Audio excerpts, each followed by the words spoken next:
Hello dear students, स्वागत है आप सभी का हमारी जेई मेंस पीवाई की सीरीज में। गाइस उम्मीद करते हैं आप सभी बढ़िया होंगे। यहाँ पे हमारे पास वर्क एनर्जी थ्योरम का लेक्चर नंबर 2 होने वाला है गाइस। तो चलिए स्टार्ट करते हैं आज का सेशन विदाउट एनी डिले।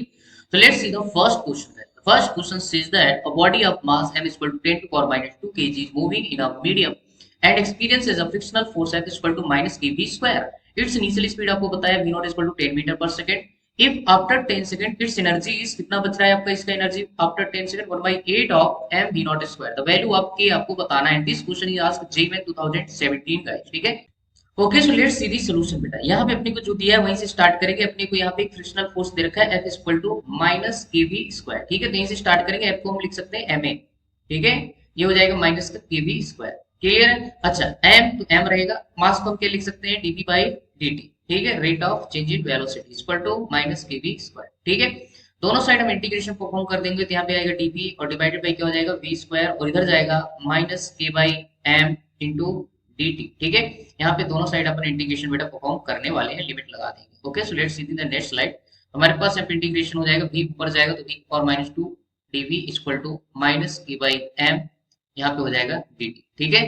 आया समझ। लिमिट 0 से आप 10 लगा सकते हैं। यहाँ पे आपको टाइम दे रखा है और स्टार्टिंग की रफ्तार v नॉट है। किसी टाइम टी पे अपन v मान लेंगे, ठीक है। यहाँ पे इसको इंटीग्रेशन परफॉर्म करें तो minus 2 plus 1 divided by minus 2 plus 1, ठीक है। लिमिट अपन बाद में रखने वाले हैं अभी।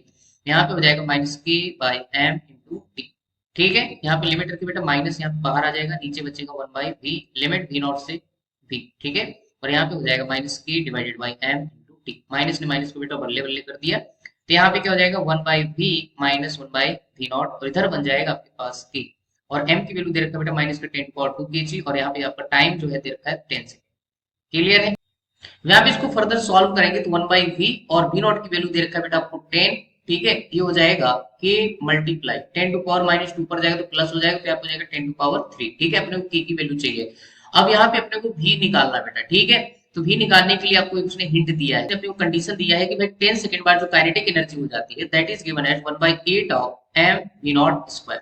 बोले तो इसको अगर मैं और अच्छे से लिखूं बेटा तो 1/4 multiply 1/2 m v naught square. मतलब फाइनल जो काइनेटिक एनर्जी हो जाती है वो इनिशियल कितना 1/4 हो जाती है, ठीक है। तो अगर इसको हम सॉल्व करें तो काइनेटिक एनर्जी यहाँ पे लिख देंगे हाफ एम वी स्क्वायर इसी टाइम टी 10 सेकंड पे 1/4 multiply 1/2 m v naught square, ठीक है। हाफ एम कैंसल आउट हो जाएगा। हमारे पास जो वी स्क्वायर आ जाएगा दैट इज अगर इसको स्क्वायर रूट लेंगे तो वी नॉट डिवाइड बाई 2 हो जाएगा और वी नॉट की वैल्यू कितनी दे रखी बेटा 10। तो वी नॉट डिवाइड बाई 2 तो आंसर कितना आएगा 5 मीटर पर सेकंड। क्लियर। तो हमारे पास 10 सेकंड बाद जो रफ्तार हो जाएगी दैट इज 5 मीटर पर सेकंड। अब यहाँ पे इसको यहाँ पे सब्स्टिट्यूट कर देंगे तो बेटा यहाँ पे क्या हो जाएगा 1/5 माइनस 1/10 इक्वल टू के मल्टीप्लाई 10 टू पावर क्या हो जाएगा प्लस का 3, ठीक है।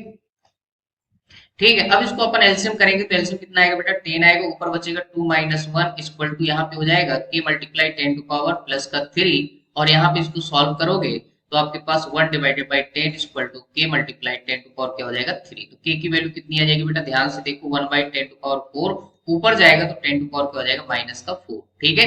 ऐसा यूनिट सिस्टम में पूछा है तो आपके पास के की वैल्यू जो आएगी 10 टू पावर माइनस 4, यही आपका आंसर हो जाएगा। अब यहाँ पे यूनिट के हिसाब से देख लीजिए तो यहाँ पे एक ही ऑप्शन आपको दे रखा है that is option third 10 to power minus 4 kg metre inverse guys, ठीक है। तो ये अपने क्या हो जाएगा इसका आंसर हो जाएगा। Okay, so let's see the next problem. Problem says a particle is moving in a circular path of radius c under the action of an attractive potential आपको दे रखा है u equal to minus K divided by 2r square. It's total energy आपको बताना है guys, ठीक है। And this question यार जे में 2018 ऑप्शन दे रखे हैं। First that is minus K divided 4 square, second option के divided by 2 square, third option 0, fourth is given and minus 3/2 के divided by a square. Okay okay so let's see this solution. बेटा समझते हैं इसका concept. Simple सा question है। यहाँ पे अपने को अट्रैक्टिव पोटेंशियल बोले तो पोटेंशियल एनर्जी दे रखा है that is minus K divided by 2r square, ठीक है। हमें चाहिए टोटल एनर्जी। टोटल एनर्जी होता है क्या बेटा काइनेटिक एनर्जी प्लस आपका पोटेंशियल एनर्जी, ठीक है। पोटेंशियल एनर्जी दे रखा है, काइनेटिक एनर्जी और अपने को मिल जाए तो हमारा काम आसान हो जाए। अब यहाँ पे अपने को एक हिंट दे रखी है यार, समझो इधर सर्कुलर पाथ दे रखा है। सर्कुलर पाथ में घूमने के लिए पार्टिकल को एक सेंट्रीपिटल फोर्स की जरूरत होती है। एक बात हमेशा याद रखना, ठीक है। तो यहाँ पे सेंट्रीपिटल फोर्स किससे मिलेगा आपको यहाँ पे एक रिलेशन याद होना चाहिए। F इक्वल टू क्या होता है बेटा माइनस का du डिवाइडेड बाई dr, ठीक है। तो हम यहाँ से क्या करेंगे इसको डिफरेंशिएट करके यहाँ से सेंट्रीपिटल फोर्स अपने को मिल जाएगा, ठीक है। तो चलिए ओके सो यहाँ पे अपने फोर्स निकाल लेते हैं, इसको डिफरेंशिएट करेंगे बेटा। तो हमारे पास यहाँ पे क्या दे रखा है d डिवाइडेड बाई dr और u की वैल्यू कितनी दे रखी है minus K divided by 2r square, ठीक है, ये हमें दे रखा है। यहाँ से जो कांस्टेंट है बाहर ले लो, माइनस माइनस आपका यहाँ पे एक बार प्लस हो जाएगा, तो k डिवाइड बाई कितना हो जाएगा 2। जब इसको डिफरेंशिएट करोगे तो अगेन ऊपर आएगा माइनस का 2 और नीचे हो जाएगा r की पावर क्यू, पावर एक बढ़ जाएगी बेटा, 2 ने 2 को मार दिया तो f इक्वल टू आ जाएगा minus k divided by r की पावर 3। ठीक है, ये हमारे पास फोर्स सेंट्रीपिटल फोर्स है, सेंट्रीपिटल फोर्स की वैल्यू होती है mv square divided by r। ठीक है, एक r ने एक r कैंसिल कर दिया तो mv स्क्वायर इक्वल टू हो जाएगा minus k divided by r square. ठीक है, अब यहाँ से हम काइनेटिक एनर्जी निकाल सकते हैं बेटा। ध्यान से देखो, यहाँ पे 2 का ऊपर मल्टीप्लाई और डिवाइड कर देंगे तो यहाँ पे हो जाएगा हाफ mv स्क्वायर। ठीक है, ये अब कब हो जाएगा, और यहाँ पे 2 और इधर हो जाएगा minus k divided by r square. Clear, तो हमारे पास ऐसे काइनेटिक एनर्जी निकल के आ जाएगी that is equal to k divided by 2 नीचे आ जाएगा तो 2r स्क्वायर। माइनस को आपको हटाना पड़ेगा, काइनेटिक एनर्जी कभी नेगेटिव नहीं हो सकती बेटा। ठीक है, काइनेटिक एनर्जी जो है हमेशा पॉजिटिव होती है, तो हमारे पास kinetic energy k divided by 2r square आ जाएगा। ठीक है, तो टोटल एनर्जी कितना हो जाएगा, kinetic energy plus potential energy, तो kinetic energy k divided by 2r square और यहाँ पे पोटेंशियल एनर्जी कितनी थी minus k divided by 2r square. ध्यान से देखो, हम आंसर क्या आ जाएगा बेटा, 0 आ जाएगा। ठीक है, तो ये बेसिकली इसका कॉन्सेप्ट था बेटा। ठीक है, तो हमारे पास जो टोटल एनर्जी मिलेगी दैट इज 0। तो आई होप आपको सॉल्यूशन क्लियर हो गया हो, तो इस पर्टिकुलर क्वेश्चन का जो आंसर जाएगा दैट इज ऑप्शन थर्ड। ठीक है, चलिए बेटा मूव करते हैं नेक्स्ट क्वेश्चन की तरफ। Okay, so let's see the next problem. बहुत ही जोरदार भाई सब प्रॉब्लम है। Problem says a block of mass m lying on the smooth horizontal surface is attached to a spring of negligible mass बोला है, of a spring constant k। The other end is of the spring is fixed as shown in the figure बताया बेटा। The block is initially attached in its equilibrium position. If now the block is pulled with a constant force at the maximum speed of the block is, ठीक है, मतलब block की आपको maximum speed बताना है कितनी होगी। एंड दिस क्वेश्चन ये आज जेईई में 2019 डायग्राम बना के दिया है। ऑप्शन आप देख सकते हो बेटा, ऐसे यहाँ पे खूंखार ऑप्शन दे रखे हैं भाई। अब यहाँ पे इस क्वेश्चन को देख के कई लोग तो भाई सब पिन छोड़ देंगे, बोले हमसे ना होगा भाई। ठीक है, तो चलिए बेटा समझ लेते हैं, बहुत ही प्यारा सा क्वेश्चन है यार। ठीक है, ऐसे क्वेश्चन करने में आपको मजा आना चाहिए बेटा। ठीक है, यहाँ पे कुछ नहीं यार, थोड़ा एफबीडी इसका बना के समझते हैं ना भाई। इनिशियली किसमें इक्विलिब्रियम पोजीशन पे है, ठीक है, आप इसको फोर्स लगा रहे हो तो होगा क्या, पहले वो सोचो क्या होगा भाई। ठीक है, अभी स्टार्टिंग इक्विलिब्रियम है तो इसको खींच के ले जाओ भाई, कांस्टेंट फोर्स लगा रहे हो। ठीक है, तो इसकी क्या होगी, दूसरी इक्विलिब्रियम पोजीशन आएगी। समझ रहे कि नहीं, आपने इसको यहाँ से खींच के ले गए तो कोई दूसरी इक्विलिब्रियम पोजीशन आएगी। मान लीजिए इसको किसने खींच दिया, आपने एक्स खींच दिया आपने। ठीक है, तो स्प्रिंग फोर्स किधर लगेगा, इधर लगेगा, और हमारा कांस्टेंट फोर्स किधर लग रहा है, इधर लग रहा है। तो हमारे पास ये इक्विलिब्रियम पोजीशन हो जाएगी ना।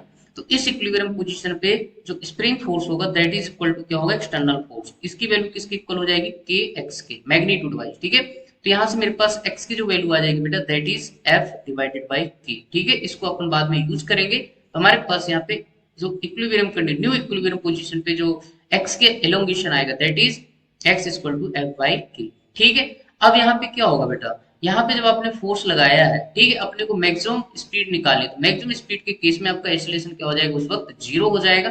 और यहाँ पे स्प्रिंग के साथ एक एनर्जी भी आ चुकी है, कौन सी वाली, स्प्रिंग की पोटेंशियल एनर्जी। ठीक है, तो हम यहाँ पे बेसिकली लगा देंगे वर्क एनर्जी थ्योरम। ठीक है, तो आपको पता होना चाहिए वर्क एनर्जी थ्योरम होता है क्या, total work done by all forces equal to change in kinetic energy. ठीक है, so this is basically work energy theorem. अब यहाँ पे वर्क डन हो किसका रहा है, एक तो आपका फोर्स का हो रहा है। फोर्स का कितना हो रहा है, उधर ही फोर्स है उधर ही डिस्प्लेसमेंट है, तो मैं इसको लिख सकता हूँ force into displacement, F into X. External force का work done F into X positive होगा क्योंकि उधर ही फोर्स है उधर ही डिस्प्लेसमेंट है। ठीक है, दूसरा हमारे पास स्प्रिंग का वर्क डन होगा बेटा, स्प्रिंग फोर्स का, वो क्या होता है माइनस का half k x square. Clear है, ये हमारे पास क्या होता है, स्प्रिंग का वर्क डन होता है बेटा। ठीक है, और नेगेटिव में आएगा तो minus half k x square and it is equal to half m v square. अब क्योंकि यहाँ पे क्या है, स्टार्टिंग की काइनेटिक एनर्जी 0 है तो हमारे पास इनिशियल काइनेटिक एनर्जी क्या हो जाएगी, 0 हो जाएगी बेटा। ठीक है, अब हमें करना कुछ नहीं यार, एक्स की जगह क्या वैल्यू पुट कर देंगे, एफ बाई के। ठीक है, तो हमारे पास f इंटू एफ बाई के हो जाएगा, माइनस हाफ तो हाफ रहेगा, ठीक है, के तो के रहेगा, और यहाँ पे क्या हो जाएगा, एफ स्क्वायर डिवाइडेड बाई के स्क्वायर, और यहाँ पे लिख देंगे हाफ एम वी मैक्स का स्क्वायर। ठीक है, यहाँ से कट जाएगा भाई सब, कट गया कि नहीं, यहाँ पे क्या हो जाएगा, f square divided by k minus f square divided by 2k equal to half m v square max. ठीक है, जब v मैक्स होगा तो वहां पे क्या होगा, एक्सलेशन आपका 0 होगा। अब यहाँ पे बेटा यहाँ पे क्या करेंगे, एलसीएम वगैरह ले लोगे तो एफ स्क्वायर डिवाइडेड बाई क्या बचेगा, 2k बचेगा। ठीक है, आफ्टर सॉल्विंग दिस, और यहाँ पे हो जाएगा हाफ एम वी स्क्वायर। ठीक है, हाफ ने हाफ को मार दिया, यहाँ पे 2 2 मर गया, और यहाँ से आपका जो v निकल के आएगा that is f square divided by m k. ठीक है, स्क्वायर है यहाँ पे, तो इसको जब स्क्वायर रूट लोगे तो एफ बाहर आ जाएगा, अंदर क्या फंस जाएगा बेटा, एम इंटू के। ठीक है, स्क्वायर रूट एम इंटू के, ये मेरे पास आंसर हो जाएगा बेटा, that is v max form. ठीक है, तो प्यारा सा जोरदार क्वेश्चन था बेटा, तो इस पर्टिकुलर क्वेश्चन का आंसर जो हो जाएगा दैट इज ऑप्शन फोर्थ। ठीक है, तो option fourth is the correct answer. ठीक, आई होप आपको सोल्यूशन अच्छे से क्लियर हो गए। Okay, so let's see the next problem. Problem says a block of mass m is kept on a platform which is starts from rest with a constant acceleration, आपको बोला है g by 2 upward direction as shown in the figure. Work done by normal reaction on block in time t is, and this question is asked JEE in 2019। भाई simple सा question है, ऐसा यहाँ पे APD बना के दे रखा है, ऑप्शन आप देख सकते हो बेटा। ठीक है, अब यहाँ पे थर्ड ऑप्शन बेटा आपको दे रखा है जीरो, तो देखो बेटा जीरो तो नहीं होगा, क्योंकि यहाँ पे जो प्लेटफॉर्म है ऊपर जो डब्बा रखा हुआ है कंटिन्यू इस पे नॉर्मल लग रहा है, तो जीरो तो नहीं आएगा यार। ठीक है, तो जीरो के अलावा तो आपका यहाँ पे जो होगा वो देख लेते हैं। तो नॉर्मल जो आएगा बेटा किधर आएगा, आपका ऊपर आएगा ऐसे। ठीक है, और एमजी इसका किधर लगेगा, इस डब्बे का नीचे लगेगा भाई। ठीक है, और ये डब्बा जा किस रहा है, ऊपर जा रहा है भाई, इंसुलेशन दे रखा है। ठीक है, तो हम इसको सूडो फोर्स कॉन्सेप्ट से कर सकते हैं भाई। ठीक है, तो इस डब्बे पे जो सूडो लगेगा इसका बेसिकली अगर सोल्यूशन देखे बेटा, तो अगर मैं नॉर्मल रिएक्शन लिखूं तो नॉर्मल किधर लग रहा है, ऊपर लग रहा है। ठीक है, और इस पे सूडो किधर लगेगा बेटा, नीचे लगेगा, तो नॉर्मल जो हो जाएगा that is m g plus m a. ठीक है, सूडो फोर्स का कॉन्सेप्ट आपको आना चाहिए बेटा। डब्बा जो है आपका ऊपर जा रहा है, कितने एक्सीलरेशन से, ए एक्सीलरेशन से, प्लांक के साथ। ठीक है, तो इसका नॉर्मल ऊपर जाएगा कांटेक्ट में प्लांक के साथ, ये प्लेटफॉर्म के साथ, और साथ में इसका एमजी नीचे लगेगा, सूडो जो है इस पे बेटा नीचे लगेगा एम ए। ठीक है, तो नॉर्मल जो हो जाएगा that is m g plus m a की वैल्यू आपको दे रखा है बेटा, तो नॉर्मल यहाँ से निकल आएगा आपका m g plus m g by two. अब इसको जब सॉल्व करोगे तो आपके पास नॉर्मल निकल के आ जाएगा 3mg डिवाइडेड बाई 2। ठीक है, ये हमारे पास बेटा नॉर्मल की वैल्यू हो जाएगी। हमारे पास वर्क डन जो होता है, वर्क डन क्या होता है, force into displacement, force into displacement. तो फोर्स कितना बेटा, नॉर्मल है, और डिस्प्लेसमेंट भी किधर है, ऊपर ऊपर ही हो रहा है। ठीक है, तो इन दोनों के बीच एंगल कितना हो जाएगा, 0 डिग्री, तो वर्क डन जो आएगा बेटा वो पॉजिटिव आएगा। ठीक है, तो इसका मतलब ऑप्शन ये तो फर्स्ट हो सकता है, ये तो आपका फोर्थ हो सकता है। क्लियर, सेकंड और थर्ड तो हो ही नहीं सकता बेटा, एलिमिनेशन मेथड भी आपको यहाँ पे लगानी पड़ेगी। ठीक है, तो नॉर्मल आपके सामने आ चुका है बेटा, नॉर्मल आपका हो जाएगा 3mg divided by 2 into S. अगर एस हमें मिल जाए तो हमारा काम आसान हो जाए। उसने बोला है टाइम टी पे आपको बताना है। ठीक है, तो यहाँ पे लगा देंगे न्यूटन की second equation. Starting from rest है तो मामला जीरो से होगा बेटा, 1/2 इंटू ए की वैल्यू कितनी है, G by two into T square. ठीक है, तो यहाँ पे कितना हो जाएगा बेटा, G T square divided by 4। ये हमारे पास डिस्प्लेसमेंट आएगा, तो वर्क डन कितना आ जाएगा, 3mg by 2 multiply G T square divided by 4। Okay, so answer आ जाएगा 3mg square T square divided by 8। आ गया भाई सब आंसर, देखो कितने प्यार से कर दिया यार हमने। ठीक है, तो डरना बिल्कुल भी नहीं है यार भाई साहब। ठीक है, तो आंसर कितना आ जाएगा बेटा इस पर्टिकुलर क्वेश्चन का, उड़ा दिए भाई साहब। कौन सा ऑप्शन जाएगा, देख लो भाई, कितना 3mg square T square divided by 8। ठीक है, तो option first is the correct answer. ठीक है, तो आई होप आपको सॉल्यूशन क्लियर हो गया होगा। Okay, so let's see the next problem. Okay, so let's see the next problem. Problem says a particle which is experiencing a force given by f equal to there का 3i cap minus 12 j cap undergoes a displacement of d equal to 4i cap if the particle had a kinetic energy of 3 joule at the beginning of the displacement, है ना, what is its kinetic energy at the end of the displacement। ठीक है, मतलब final kinetic energy बात कर रहा है यार। And this question he asked in JEE main 2019। बढ़िया सा क्वेश्चन, उड़ा देते हैं बेटा। ठीक है, ऑप्शन दे रखे हैं 15 जूल, 9 जूल, 12 जूल और 10 जूल। ठीक है, तो सिंपल सा क्वेश्चन है यार, फाइनल काइनेटिक एनर्जी की बात कर रहा है भाई। ठीक है, तो बेटा यहाँ पे आपको कुछ नहीं करना है यार। देखो फोर्स जो दे रखा है आई जे का फंक्शन दे रखा है, आई जे और के टर्म्स में, और डिस्प्लेसमेंट आपको दे रखा है 4i कैप बोले तो x के लॉन्ग दे रखा है। ठीक है, तो हम कुछ नहीं करेंगे यार, यहाँ पे वर्क एनर्जी थ्योरम लगा देंगे, तो total work done equal to क्या हो जाएगा, change in kinetic energy. Clear है, स्टार्टिंग की आपको जो है काइनेटिक एनर्जी दे रखा है 3 जूल, आपको फाइनली जो है निकालनी है। ठीक है, तो यहाँ पे क्या हो जाएगा बेटा, वर्क डन क्या होता है, force into displacement, force into displacement, dot product करेंगे, और काइनेटिक एनर्जी क्या हो जाएगा, के फाइनल माइनस के इनिशियल। ठीक है, तो यहाँ पे बोला है, यहाँ पे if the particle had a kinetic energy of 3 joule at the beginning, मतलब काइनेटिक एनर्जी इनिशियल की दे रखा है, तो के फाइनल माइनस यहाँ पे 3 जूल कर लेना यार। फोर्स इंटू डिस्प्लेसमेंट बेटा, फोर्स इंटू डिस्प्लेसमेंट, फोर्स कितना है आपका 3i cap minus 12 j cap. ठीक है, डॉट प्रोडक्ट कराना आना चाहिए, डॉट, और यहाँ पे दे रखा है 4i कैप। क्लियर है, ये दे रखा है, तो यहाँ पे हो जाएगा के फाइनल माइनस 3। ठीक है। अब देखो बेटा डॉट प्रोडक्ट में क्या होता है, आई का आई के साथ 1 हो जाएगा, आई का जे के साथ 0 हो जाएगा, तो इन दोनों का मामला 0 हो जाएगा, तो 4 3 जा सीधा सीधा क्या हो जाएगा 12। ठीक है, इधर आपका 12 आ जाएगा और यहाँ पे आपको हो जाएगा के फाइनल -3। ठीक है, तो की हो जाएगा k final equal to 12 plus 3 equal to कितना हो जाएगा बाबू बोल, 15 जूल। कितना जूल, 15 जूल आंसर आ जाएगा भाई। कितना सिंपल क्वेश्चन है, तो इस क्वेश्चन का आंसर क्या हो जाएगा बेटा, फर्स्ट ऑप्शन। क्लियर है, 15 जूल। तो आई होप आपको सोल्यूशन क्लियर हो गया। Okay, so let's see the next problem. Problem says a uniform cable of mass capital M and length capital L is placed on a horizontal surface such that its 1/n part is hanging below the edge of the surface. To lift the hanging part of the cable up to the surface, the work done should be, and this question ये asked in JEE 2019. so option आप देख सकते हो बेटा, options are given. Okay, चलिए भाई। Okay, so let's see the concept बेटा। Simple सा क्वेश्चन, अपने को वर्क डन निकालना है। एल वाई nth पार्ट जो चेन लटक रही है उसको ऊपर ले जाने में कितना आपको काम करना पड़ेगा जी। ठीक है, तो हमारे पास ऐसे यहाँ पे हॉरिजॉन्टल टेबल पे केबल जो है रखी हुई है, उसमें से एल वाई nth पार्ट जो नीचे हैंग कर रहा है, टोटल मास m है। तो यहाँ पे मास कितना हो जाएगा, हैंगिंग मास कितना हो जाएगा, m बाई n हो जाएगा। टोटल l पे मास m है, तो l बाई n पे कितना हो जाएगा, m बाई n हो जाएगा। क्लियर है, सिंपल सा है, कोई बड़ी बात नहीं। अब अपने को निकालना बेटा, इसको ऊपर ले जाने में ये हैंगिंग पार्ट जो l बाई n पार्ट नीचे लटक रहा है, इसको ऊपर लेने में कितना वर्क डन करना पड़ेगा। तो वर्क डन के लिए हम फार्मूला यूज करेंगे, work done is nothing but this is change in potential energy. ठीक है, इस कॉन्सेप्ट से अपना डायरेक्ट आंसर बेटा आ जाएगा। पोटेंशियल एनर्जी निकालने के लिए सबसे पहले हमें एक रेफरेंस पॉइंट लेना पड़ेगा। तो रेफरेंस पॉइंट यहाँ पे हम इसी को मान लेते हैं, टेबल को हॉरिजॉन्टल पोजीशन। सो यहाँ पे पोटेंशियल एनर्जी क्या हो जाएगी, 0। ठीक है, ध्यान से देखो बेटा, स्टार्टिंग में पोटेंशियल एनर्जी किसकी होगी, हैंगिंग पार्ट की होगी। ठीक है, जब इसको पूरा ऊपर ले आओगे तो पोटेंशियल एनर्जी क्या हो जाएगी, 0 हो जाएगी, क्योंकि रेफरेंस पे आ जाएगी। ठीक है, तो अब यहाँ पे ये भी देखना है कि रेफरेंस पॉइंट से नीचे जा रहा है ऊपर जा रहा हो, रेफरेंस पॉइंट के आप नीचे हो तो पोटेंशियल एनर्जी क्या होगी, नेगेटिव होगी बेटा। ठीक है, तो वर्क डन इक्वल टू क्या लिखेंगे, minus you final minus you initial. ठीक है, तो माइनस तो बाहर रहेगा ही रहेगा, इनिशियल पोटेंशियल एनर्जी बचेगी, फाइनल क्या हो जाएगी 0, तो 0 माइनस यू आई। ठीक है, तो मैं इसको लिखूंगा वर्क डन इक्वल टू कितना हो जाएगा, माइनस माइनस प्लस यू आई। अब यहाँ पे हमारे पास जो पोटेंशियल एनर्जी आएगी दैट विल बी नेगेटिव। क्यों, क्योंकि हम रेफरेंस पॉइंट से नीचे हैं बेटा। ठीक है, तो यहाँ पे नेगेटिव आएगा और साथ में मास कितना लटका हुआ है, m by n into g. Length कितनी लटकी हुई है, l बाई n।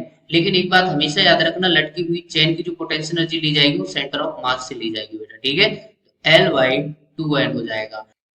तो हमारे पास वर्क डन हो जाएगा that is minus m g l divided by 2n square. Negative का मतलब ये है, देखो ग्रेविटी किधर लग रही है बेटा, ग्रेविटी आपकी नीचे लग रही है। ठीक है, आपका डिस्प्लेसमेंट चेन का ऊपर हो रहा है, तो दोनों एक दूसरे के अपोजिट है, तो ग्रेविटी के अगेंस्ट आप काम कर रहे हो, इसलिए यहाँ पे वर्क डन क्या आया है, नेगेटिव आया है। ठीक है, हालांकि ऑप्शन में जो है नेगेटिव साइन को इग्नोर किया है, लेकिन कॉन्सेप्ट बेटा यही है। तो इस पर्टिकुलर क्वेश्चन का जो आंसर आएगा that is mgl divided by 2n square. बोले तो option third is the correct answer. ठीक है, तो आई होप सॉल्यूशन आपको क्लियर हो गया होगा। सिंपल सा क्वेश्चन है, कोई बड़ी बात नहीं है। ठीक है, तो चलिए मूव करते हैं बेटा next question. Okay, so let's see the next problem. Problem says a body of mass 2 kg makes an elastic collision. Condition आपको दे रखी है, इलास्टिक कोलिजन है with a second body at rest and continuous to move in the original direction but with 1/4 of its original speed.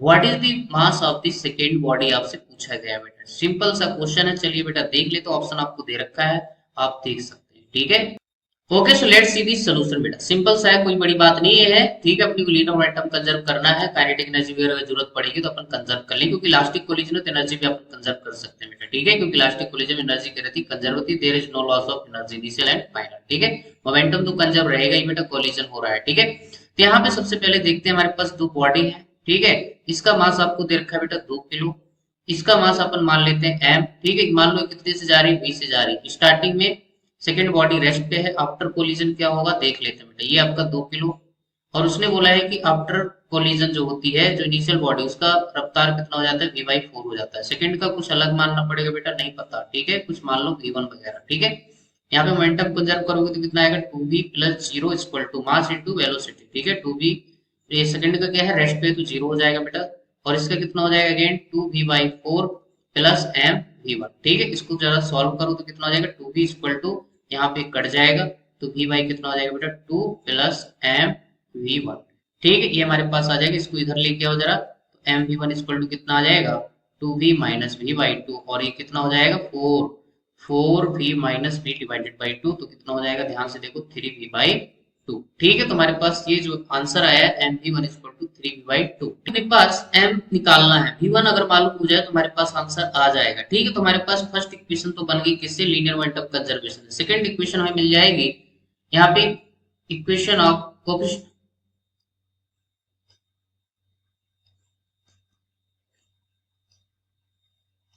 अब यहाँ पे second equation मिल जाएगी coefficient of restitution c equal to क्या होता है v2 minus v1 divided by आपका u1 minus u2। ठीक है, अब इलास्टिक कोलिजन की बात करें, इलास्टिक कोलिजन के केस में e की वैल्यू क्या हो जाती है बेटा, 1 हो जाती है। ठीक है, तो 1 इक्वल टू v2 आपका हमने यहाँ पे v1 माना है स्टार्टिंग, और ये कितना हो जाएगा v1 कितना हो जाएगा v/4। ठीक है, ये फर्स्ट बॉडी और ये सेकंड बॉडी हमने v1 अवतार मानी है। ठीक है, u1 बोले तो स्टार्टिंग हमने v मानी है, u2 किस पे था, रेस्ट पे था। ठीक है, इक्वल टू 1।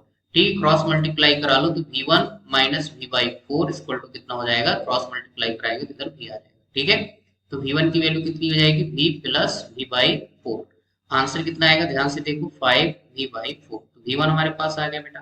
ठीक है, अब हमारे पास यहाँ पे इक्वेशन लिखी हुई है m v1 equal to 3v/2। ठीक है, तो पुट कर दो यार, तो 5v/4 multiply m equal to यहाँ पे क्या लिखा है 3v/2। ठीक है, तो v ने v को मार दिया भैया, 2 ने इसको मारा। ठीक है, तो कितना आएगा 5m/2, इधर बचेगा 3। ठीक है, तो m इक्वल टू कितना आएगा 6 डिवाइडेड बाई 5, तो आंसर आएगा 1.2 kg। ठीक है, तो ये हमारे पास मास आ जाएगा बेटा इस पर्टिकुलर क्वेश्चन का। तो सेकंड बॉडी का जो मास होगा that is 1.2 kg। Option fourth का। ठीक है, तो आई होप जो है आपको सोल्यूशन अच्छे से समझ आ गया होगा बेटा, जोरदार तरीके से सारे क्वेश्चन ने आपको सॉल्व किए हैं। ठीक है, बाकी क्वेश्चन जो है अपन नेक्स्ट लेक्चर बेटा लेके आएंगे, तो बने रहिए हमारे साथ। ठीक है, तो चलिए फिर मिलते हैं आपको नेक्स्ट वीडियो बेटा, तब तक के लिए thank you, good luck to all. Video अच्छे लगे तो यार लाइक कर देना, चैनल को सब्सक्राइब कर देना ताकि सारी वीडियो आप तक पहुंच सके बेटा। ओके।